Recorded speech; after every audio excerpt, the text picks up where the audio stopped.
मन याच्यात पण त्यांनी काम केलेलं आहे विश्व हिंदू परिषदेकरता. आत्ताच म्हणजे गौरवाची गोष्ट म्हणजे आपल्या राम मंदिरात जेव्हा रामाची तिथे स्थापना करण्यात आली अयोध्येला, त्यावेळेस महाराजांना आमंत्रण होतं आणि ते जाता नाही की सर्व इथल्या लोकांवर टाकून निघून जायचे किंवा हे मठ इथला जो आहे हा निश्चित माझे राम इथे चालवतील आणि पूर्ण आपलं तन मन धन अर्पून त्यांनी तिची सेवा केली.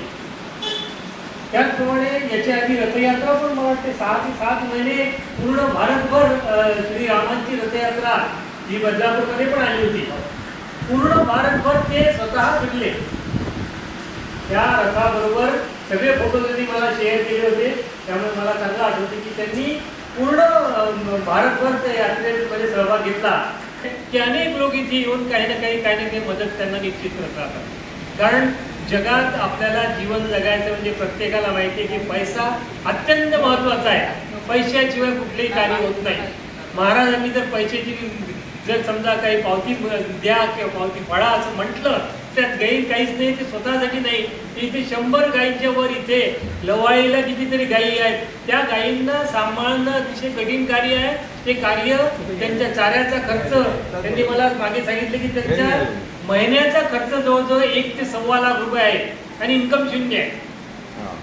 इन्कम काय ती नोकरी थोडी करतात, परंतु कार्य करता करता संपर्कात आलेले अनेक लोक त्यांना दर महिन्याला काही रक्कम देतात, कोणी अधेमध्ये येऊन देतात आणि हे जे औषधी वगैरे विक्री होते त्यातनं जे उत्पन्न निर्माण होते त्यातनं हे कोणाला चालवतात तर आपल्याच मातेला, जिला आपण गोमाता म्हणतो, तिलाच त्यांनी पालन पोषणाचं एक फार मोठं कर्तव्य आपल्या हाती घेतलेलं आहे.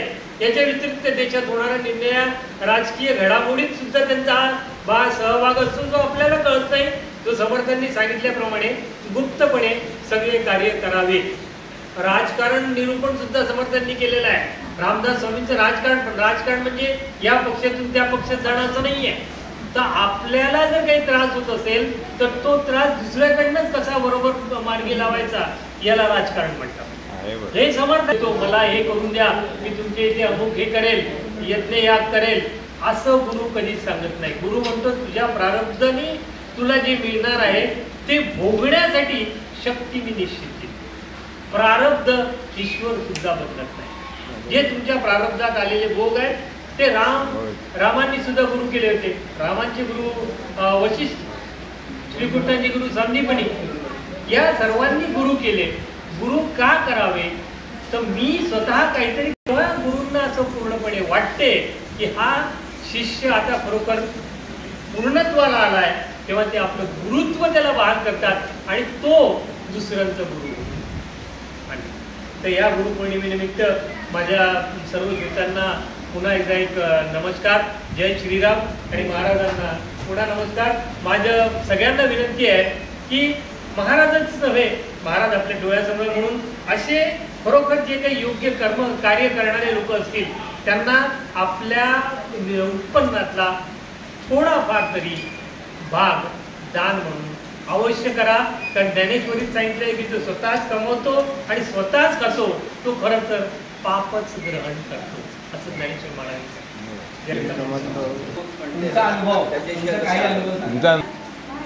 नमस्कार मंडळी. माझ्या ठिकाणी काही वक्तृत्व नाही आला, बोलतो काहीतरी आध्यात्मिक. खरं म्हणजे प्रथम आपल्या मी गुरु वालावलकरांकडे जायचो पूर्वी. अंबरनाथला होते ते बरेच वर्ष त्यांच्या संवर्गात आलो आणि आज नंतर काल त्यांच्या गुरुजी भेटले. 2-3 वर्षापासून मी येतोय.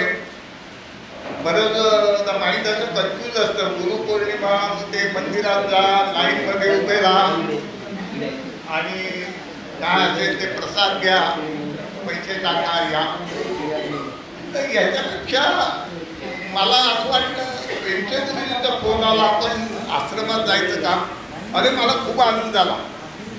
म्हणजे तुम्हाला एक गोष्ट सांगतो, आता मी स्वतःला फार मोठा समजत नाही, पण एक गोष्ट आहे की मला वालावलकर माझा दादांची ध्यानाची क्रिया सांगितली त्या बसताना ते उत्तर सापडतात प्रत्येक कुठलाही प्रॉब्लेम होतो हे मी वरपणे तुम्हाला सांगतो की तुमचा कुठलाही प्रॉब्लेम होतो तुम्ही ब्रह्मकारा किंवा ध्यानाला बसता तेव्हा त्याचं उत्तर सापडतं पेन्शनमुळे ते ध्यान करतात आम्हाला पूर्ण आपल्याला जायचं नाही जाऊन ना तिथे मी 2-3 वर्षापासून येतो स्वामींच्या संवादात तिथे मला खूप काही बघायला मिळालं खरं म्हणजे सगळ्यात मोठी गोष्ट ही बघायला मिळाली की स्वामीजी एवढे मोठे असून ते सर्वसामान्यांसारखेच वाटतात आम्ही आलो अहो तुम्हाला चहा देऊ बसा अरे इतकं प्रेम खरोखर मला खरं डोळे भरून येतात जेव्हा मनुष्य एकटा जीवन जगत तेव्हा त्याला कळतं की एकटं जीवन काय माझे बहुतेक मुलगा घेत आहे मी तिथे घेतले जाऊ द्या तो जन्माला येतो तो जातो पण असं प्रेमळ व्यक्ती आणि इतकं वातावरण मला वाटतं सहज बुद्धे साहेब आले तुम्ही काय दान करायचे आहे तुमचं वय आता इथे आपण ते काय सहजचं दर्शन हे करू तर म्हटलं चांगली गोष्ट आहे मग काय करायला पाहिजे तुम्ही पैसे गुरुजींनी मला ऑर्डर दिली पण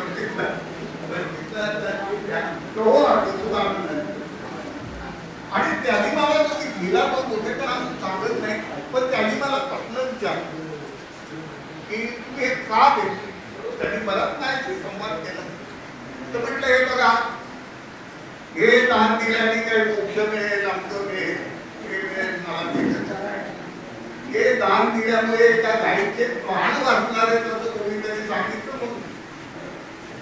माझा हा विश्वास आहे ईश्वराचं जे काही तुम्ही करताय देवाचं ते मनापासून जरा काही अपेक्षा ठेवू नका आज मी कुठलीच अपेक्षा ठेवतो नाही तुम्ही राजाचं करतो हे मला वाटतं माझ्या कारण मनुष्य किती सुखी आहे हे कोणी सांगण्यापेक्षा त्याला स्वतःलाच कधी आता मुकेश अंबानी लाखो लोक काय जेवण घालणं आमचं केलं हे केलं ते केलं पण तो म्हणाला की अरे मी तर श्रीमंत आहे पण या मुलाचं 1 दिवसाचं आरोग्य मी विकत घेऊ शकतो याचा अर्थ काय की पैसा हा दुय्यम आहे कोणी गर्व करत नाही आणि त्या मुलीलाही बघितलं इतका करोडपती आहे साधे कपडे चांगले घातले जप्पा घातलेला आता मला वाटतं मी फार वेळ नाही घेत पण एक अध्यात्माची गोडी म्हणून ते म्हणतात एखादा श्लोक अनुभव मला हे ज्ञानेश्वरी वाचायची खूप आवडत अध्यात्म एक श्लोक मला आवडतात सांगतो काही 2-3 श्लोक आहेत आणि ते वालावकर महाराज पण बरेचदा म्हणायचे आणि त्याच्यातला एक श्लोक आहे पहिला तर असा श्लोक आहे या उपाधी माझी गुप्त चैतन्य असे सर्वगत ते तत्त्वज्ञ संत स्वीकारे तरी ती वाईट आहे हा येतो चांगला त्याच्यात ते तत्व आहे आणि ते तत्व स्वीकारता संत नको नाही तर सगळे घेऊन पाय पडतील ते पडतात म्हणजे हे तर ते पडतात आणि जातात म्हणजे त्यांच्या दृष्टीने चांगलं वाईट दुसरे मला काही गोष्टी आवडला अहो तुम्ही कोणाला दुखवू नका मला तर भगवद्गीतेत बैठक त्याच्यात तरी वाचलं कारण कृष्ण म्हणाला मी प्रत्येकाच्या हृदयात वाचतो तो मनुष्य कसाही असतो असं काही त्या चांगल्या गोष्टी आहेत आणि सगळ्यात मला जी आवडलेली ॲडव्होकेट मी रेल्वेमध्ये होतो 36 वर्ष वेगळे सेवा केली आणि आता ॲडव्होकेट आहे त्याच्यानंतर मी ॲडव्होकेट 15-20 वर्ष अजूनही मिळालं की काय ॲडव्होकेट आता मी काम करतो पण माझं कमी झालेलं आहे आता काही विशेष नाही करत तर मला एक जो शौक आहे स्वामीजी समोर तुम्ही म्हणतो आणि मी बरोबर सांगतोय का याचा फक्त त्यांनी विचार करावा मी म्हणेन तर तो शौक असा आहे तरी अवधान एक जिंदगीचे ते तू सर्व सुखाची पात्र होईते हे प्रतिज्ञोत्तर माझे उघडे हा श्लोक ऐकल्यानंतर हे खरं अरे 900 वर्षापूर्वी प्रतिज्ञोत्तर हा शब्द वापरला आमच्या ॲडव्होकेसीमध्ये प्रतिज्ञोत्तर म्हणजे एपिडेमिक आणि त्यावेळेस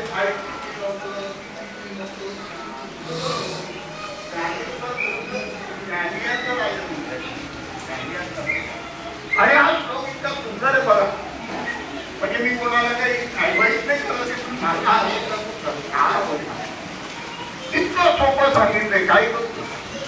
अरे अवधान एकटी दिजे ते सर्व सुखाची पात्र होईते हे प्रत्येक माझे फक्त अवधान द्या. काम करताय अवधान द्या, जेवताय अवधान द्या, गाडी चालवताना अवधान, गाडी चालवताना माणसं येतात जातात. अवधान माझं डेस्टिनेशन काय तिथे जायचं येऊ द्या. दुसरं उदाहरण त्यांनी सांगितलं म्हणजे त्याच्यात केलं नाही पण जे वाचण्यात आलं की तुमच्या राजस्थानमध्ये काय म्हणतात त्याला त्या गोष्टी काय असतात ते पाण्यावरून भाकरी घेऊन येतात.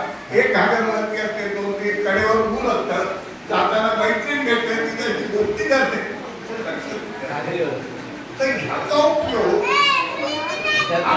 माझ्या दृष्टीने अध्यात्म असो पेपर असो त्याचा काहीतरी उपयोग करा. माझी एक टेंडन्सी सांगतो की याचा दुसऱ्याचा उपयोग व्हावा. पेपर वाचताना आपण ऐकतो ऍक्सिडेंट झाला तर तो कसा झाला बघतो का. ऍक्सिडेंट झाला 3 माणसं मेली 2. अरे पण का मेली. अवधान कोणाचं तरी अवधान चालताना अवधान गेलं तर पाहतो म्हणून. अरे पायरीवरून चढून गेलं मला अवधान गेलं तुम्ही तिथे साष्टांग नमस्कार घातला.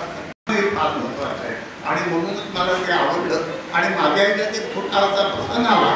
गाडी चालवताना माझं जे घाटामध्ये जे पॅन्टर होते ते कपडी तुटल्यामुळे मागे यायला लागलं आणि मागे मी उडी मारली. माझं जर अवधान नसतं ते उडी मार मी ते उडी मारली म्हणजे आपल्याला सांगितलं की बाबा कुठेतरी ब्लॉक वगैरे लावून अशी काही करू. आणि माझं बँकर 200च्या स्पीडनी खाण्याला गेलं पण उडालं आणि खाली आलं दुकानावरचं ते आव्हानामुळे त्यावेळेस माझं आव्हान होतं. मी उडी मारली आता माझे प्राजच जातात येतो. तर असा हा अनुभव माझा एक छोटा मी सांगितला. आणि मला वाटतं आपण खरं म्हणजे खूप सिनियर आहात तिथे लोक बाबांच्या ह्याच्यात मी काही थोडं बहुत काही माझे विचार सांगितले आणि आपण ऐकून घेतले त्याबद्दल धन्यवाद. स्वामीजी धन्यवाद.